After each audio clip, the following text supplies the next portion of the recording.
बंधूंनो, या ठिकाणी जो हाय डेन्सिटी कॉटन प्लांटिंगचा जो प्रयोग आम्ही इथे राबवत आहोत, याच्यामध्ये नेटाफिम इस्राईल आणि नेटाफिम इंडिया यांच्या माध्यमातून हा प्रयोग इथे संभाजीनगरमध्ये गंगापूर तालुक्यामध्ये आम्ही घेत आहोत.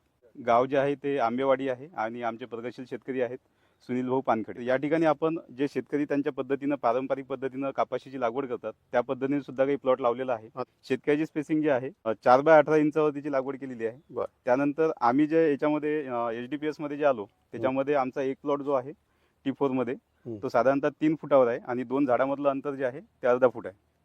आणि त्यानंतर जे मीडियम डेन्सिटी मध्ये आम्ही प्लॉट केलेला आहे T3 चा तो प्लॉट तुम्ही पाहिलेला आहे. त्या ठिकाणी 2 ओळीमधलं अंतर जे आहे ते 3 फुटाचंच आहे, पण 2 झाडामधील अंतर जे आहे ते 1 फूट आपण ठेवलेलं आहे. आणि याच्यामध्ये ऍडिशनल जे आहे की बाबा आता शेतकरी आपला भाग जो आहे सहसा पाऊस जास्त पडणारा भाग आहे आणि या ठिकाणी भारी जमिनी असतील तर त्या ठिकाणी कपाशीची वाढ ही जास्त होते किंवा शेतकऱ्याचं पाणी नियोजन जे आहे ते चुकीच्या पद्धतीने केलं जातं. तर तसं न होण्यासाठी हा भारतामधला सगळ्यात पहिला प्लॉट आहे की जिथे Netafim irrigation India private limited आणि नेटाफिम इस्राईल यांनी इथे क्रॉप ऍडवायझर इन्स्टॉल केलेला आहे. त्याला आपण सॉइल सेन्सर म्हणतो आणि रेनगेज सुद्धा या ठिकाणी आपण लावलेला आहे. सेन्सर जे आहे सर याच्यामध्ये काय होतं की कॉटनचं जे रूट झोन आहे, जो ऍक्टिव्ह रूट झोन आपण म्हणतो, हा साधारणतः 1 ते 1.25 फुटामध्ये ऍक्टिव्ह रूट झोन असतो. तर आपण इरिगेशन आणि फर्टिगेशन मॅनेजमेंट जे आहे ते 1 फुटामध्येच करणार आहे, जेणेकरून खताचं लीच आउट जे आहे ते होणार नाही.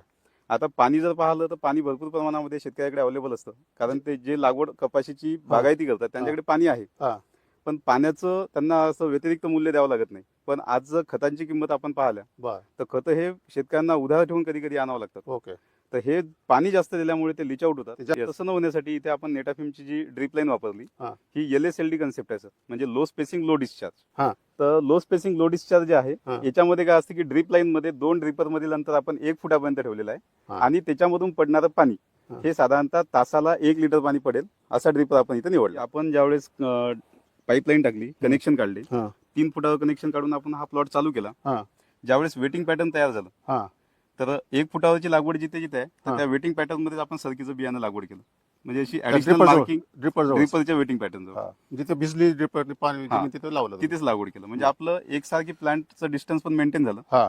दुसरी गोष्ट म्हणजे जर्मिनेशन आपलं एक सोबत झालं. जर्मिनेशन एक सोबत झाल्यामुळे आपल्याला जे काही स्क्वेअर फॉर्मेशन आहे म्हणजे पात्या लागणे आपण ज्याला म्हणतो, ही स्टेज सुद्धा आपल्या झाडामध्ये सर्व ठिकाणी सारखी झाली.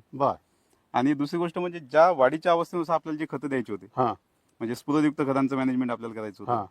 इव्हन आता हे पाऊस जे पडला याच्यामध्ये आता भरपूर पाऊस पडला, शेतकऱ्यांना आळवणी करणं शक्य नाही बुरशीनाशकाची. तर आपण जे वॉटर सोल्युबल बुरशीनाशक आहेत त्याची सुद्धा आळवणी ड्रिपच्या माध्यमातूनच केली आणि प्रत्येक झाडाच्या मुळाच्या कक्षेमध्ये ती दिली गेली. तिथून जो बुरशीचा प्रादुर्भाव होणार होता तो कमी झाला. हाय डेन्सिटी मध्ये एक साधारणतः 74,000 झाडांची संख्या आपल्या याच्यामध्ये भेटते एक हेक्टर मधली. 29,000 झाड आपले एका एकराला बसणार, म्हणजे 3 फूट बाय अर्धा फुटवर 3 फूट बाय अर्धा फुटला एकरी 29,000 झाड. 29,000. तर आपण 2 व्हरायटी यूज केलेल्या आहेत. याच्यामध्ये फार्मर प्रॅक्टिस नुसार अजित कंपनीचं आमचं आणि ट्रायल साठी हे झालं होतं.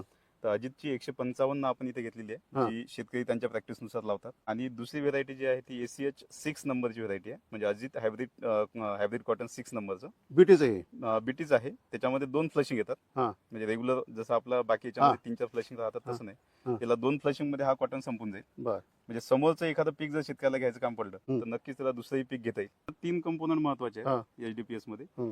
एक म्हणजे तुमची झाडांची संख्या, दुसरी गोष्ट म्हणजे तुमच्या झाडावर असलेल्या बोंडांची संख्या आणि त्या बोंडांचं वजन. याचं जर आपण कॅल्क्युलेशन केलं तर आपल्याला प्रति एकर उत्पादकता ही वाढवता येते. तुमचं एखादं पीक जर शेतकऱ्याला घ्यायचं काम पडलं तर नक्कीच त्याला दुसरंही पीक घेता येईल. 4x1.5 वरती आहे आणि त्यांचा 3 फूट अर्धा इंच आणि 3 फूट 1 फूट असं त्यांचं लावले. त्याचं अवरेज कमीत कमी 3 क्विंटलच्या आसपास निघेल आणि त्याचं जे अवरेज आहे 3x अर्धा फूट, तर त्याचं अवरेज कमीत कमी 15 क्विंटलच्या आसपास तरी निघेल. आणि असं वाचायला लागलं का हे सेन्सर आपण 10 सेंटीमीटरला किती मावचर आहे, तर 26 असं 25च्या आसपास आलं का आपण पाणी देतो. आणि तेच 45 आता सध्याला पाऊस जास्त कमी झालेला आहे, जवळपास 8 दिवसापासून पाणीच म्हणजे खाली जाईनच नाही, जवळपास 42 ते 50 पर्यंत गेलेला आहे आकडा मावचरचा. तर आपण ते जसं जसं कमी होईल तसं आपण 30च्या जर आत आला 25-30च्या आत आला आपण पाणी चालू करतो.